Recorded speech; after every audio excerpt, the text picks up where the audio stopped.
I know for me, there was an instant, not an instant, but an incident that happened where God was leading me to do something. And it was stretching me. Oh my gosh, it was stretching me because it caused me to totally let go of all control.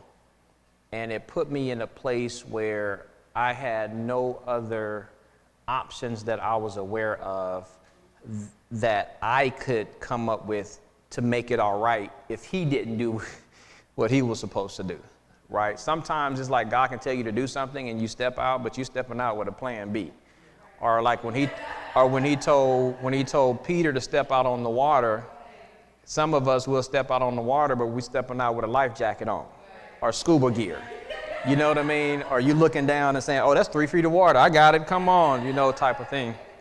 Well, in this instant, God called me out or kind of shoved me, but called me out to a place where literally, like, my faith was without borders, like that song says.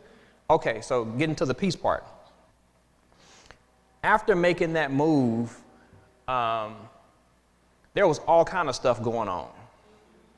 And to me, I wouldn't have described it as being peace.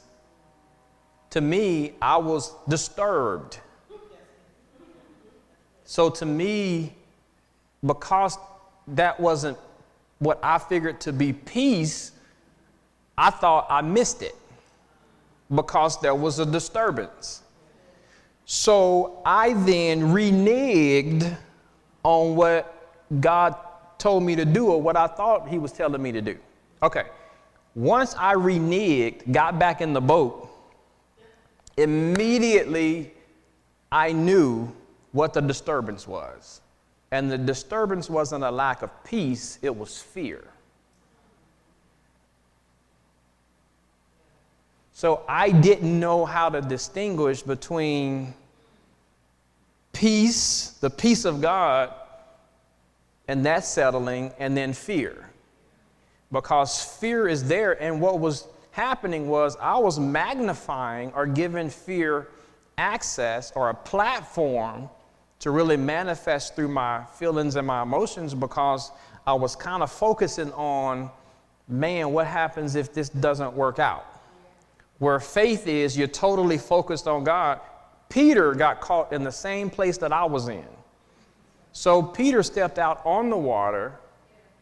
Now he's doing the miraculous. He's with the miracle worker, right? But it was the circumstances that caught his attention. And when he chose to take his attention off of Christ, the miracle worker, and started looking at the circumstances, he began to sink, right?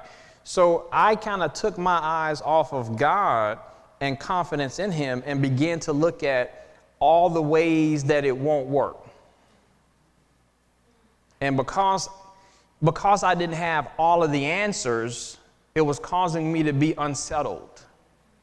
And the way God works is most times he'll give you more direction along the way than he will before you ever start. So unlike your navigation system, none of us will actually trust our navigation system if it only tells you up to the first turn.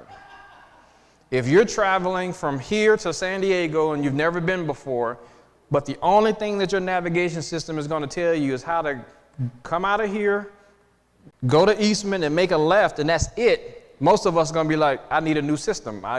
This is malfunctioning. Well, God is like that sometimes. He tells you, go to Eastman, and you're like, okay, after Eastman, what do I do? He said, well, go to Eastman, and then I'll tell you what else after that. And you're like, man, God, this ain't God, because there's confusion in it. I'm confused.